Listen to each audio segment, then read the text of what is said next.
antara paparan menarik hari ini. Pembangkang membisu Suruhanjaya Pencegah Rasuah Malaysia siasat mahakaya. Pesuruhjaya PAS Selangor sahkan terima surat istana. Tiong bergaduh dengan pemuda UMNO.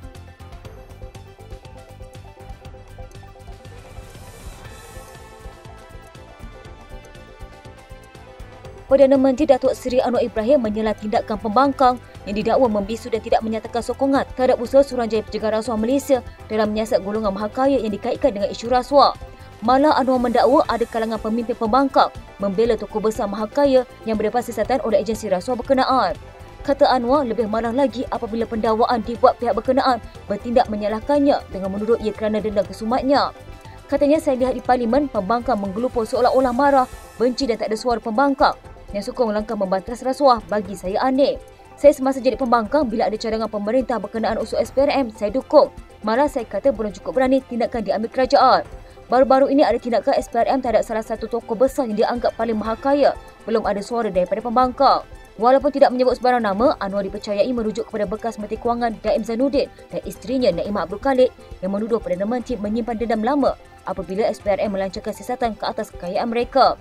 Daim dan Naimah masing-masing didakwa pada 29 dan 23 Januari kerana gagal mengisytiharkan harta mereka kepada SPRM. Suruhanjaya anti rasuah itu juga sebelum ini mengarahkan anak bekas Perdana Menteri Dr. Mahathir Mohamad, Mizan dan Mauzani untuk mengisytiharkan harta mereka. Sementara itu, Anwar menegaskan kerajaan memberi jaminan tidak akan bertoleransi dengan mana-mana pimpinan kerajaan yang didakwa terlibat salah guna kuasa atau rasuah. Tegasnya, pihak berkuasa berkaitan termasuk SPRM bebas menyiasat mana-mana pemimpin kerajaan. Jika benar ada dakwaan dan dibuktikan terlibat rasuah, Anwar berkata dia sendiri tidak teragak-agak untuk menggugurkan individu berkenaan daripada barisan kabinet. Katanya, tetapi peringatan itu jelas, SPRM tidak mungkin mengecualikan siasatan ke atas pimpinan yang ada sekarang atau memantau setiap tender atau keputusan yang dibuat. Kalau ada, saya katakan jangan tanya saya, bersila ambil tindakan dan orang-orang berkenaan wajib digugurkan, baru boleh negara ini selamat. Anwar juga Menteri Kewangan berkata setakat ini dia bangga imej bersih kepimpinannya apabila tiada mana-mana pemimpin yang terbukti terlibat dengan aktiviti rasuah.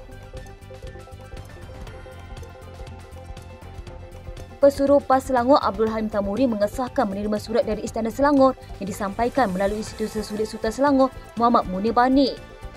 Aduan Pahir Jarat itu bagaimanapun enggan mengulas lanjut mengenai surat berkenaan, sebaliknya hanya mengesahkan menerima surat bertarikh 27 Februari lalu. Katanya tiada komen, saya tidak berkomen, terima kasih. Sebelum itu, beberapa aduan parti kerajaan termasuk aduan Seri Sedang, Abbas Salimi, Cik Azmi, aduan Baju 3, Daniel Al-Rashid dan aduan Kota Damansara, Muhammad Izzuan Ahmad Kasim mempertikaikan tindakan Abdul Halim yang enggan memberi kenyataan berhubung perkara itu.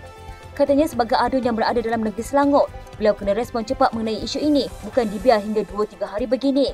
Kami kesal aduan Pahir Jarat tidak buat apa-apa respon ke atas surat yang dikeluarkan oleh istana. Terdahulu, Abbas diberi laluan mencelah ketika Daniel membahaskan tentang ucapan Sultan Sarafuddin Idil Shah mempersoalkan perkara itu pada sidang DUN berkenaan. Namun, Aduan Taman Medan, Dr. Arif Bahardin dari Blok Pembangkang terus bangun sambil meminta agar perbahasan diteruskan tanpa membangkitkan isu terbabit. Menurutnya, perbahasan perlu menjurus kepada menjunjung titah ucapan Sultan berkaitan sidang DUN Selangor bukan membangkitkan isu itu. Sultan Selangor duka cita dengan kenyataan Presiden PAS Hadi Awang dalam artikel berjudul Ketinggian Islam Wajib Dipertahankan sambil menyifatkan ahli parlimen Marang itu sebagai tidak beradab. Baginda dalam surat diutuskan kepada Hadi menegur kenyataan sinis itu yang secara tidak langsung mengaitkan titah ucapan baginda dengan sikap raja-raja yang perlu berwawasan kepada kehidupan akhirat. Menteri Pelancongan Tiong Kin Sing membidas Ketua Pemuda UMNO, Dr. Akmal Saleh, mengingatkannya agar tidak menjadi seperti pembangkang atau kumpulan ekstremis. Tiong berkata ini bukan kali pertama Akmal dan juga Exco Melaka memainkan isu perkauman dan agama. Mengenai isu bak kutih yang dibangkitkan Akmal, Tiong menjelaskan ia hanyalah satu daripada 10 hidangan baru yang termasuk dalam senarai makanan warisan negara. Katanya, bak merujuk kepada daging. Saya telah beberapa kali menekankan bahawa herba yang digunakan adalah halal, jenis daging yang digunakan boleh bertukar. Boleh tambahkan ayam, maka ia akan menjadi cikute. Jika anda tambahkan makanan laut, ia menjadi seafood kute. Jika anda menambah kambing, ia menjadi kambing kute. Sedangkan kata Tiong, sebelum ini Akmal banyak kali menyebut babi bakute. Katanya, sebagai seorang pemimpin generasi muda, anda harus menilai dan menganalisis sebelum bercakap kepada halayak ramai. Jangan menjadi seperti pembangkang atau kumpulan ekstremis, jangan reka cerita tanpa asas. Akmal sebelum ini menggesa Tiong dipecat berikutan beberapa isu. Akmal berkata ini termasuk cadangan untuk bak kutih dimasukkan dalam senarai makanan warisan negara serta penurunan pangkat Ketua Pengarah Tourism Malaysia, Ahmad Abdul Ghaffar. Sementara itu, Teo berkata bahawa Akmal harus mencontohi pemimpin UMNO seperti Presiden Parti dan timbalannya untuk menyatukan semua rakyat Malaysia tanpa mengira kaum. Katanya, marilah kita saling memahami dan jangan ulangi kesilapan. Jika ingin dihormati semua, saya berharap Ketua Pemuda UMNO menghormati orang lain terlebih dahulu. Teo sebelum ini mempertahankan Bak Kut Teh sebagai calon hidangan warisan negara semasa pembahasan parlimen yang hangat tahun lepas. Teo berkata penurunan pangkat Ahmad Abdul Ghaffar adalah berikutan prestasinya yang merosot dalam menarik pelancong antarabangsa.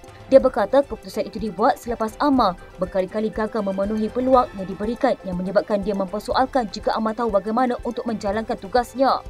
Pada 24 Februari lepas, Ahmad menerima notis penamatan yang berkuat kuasa pada 26 Februari.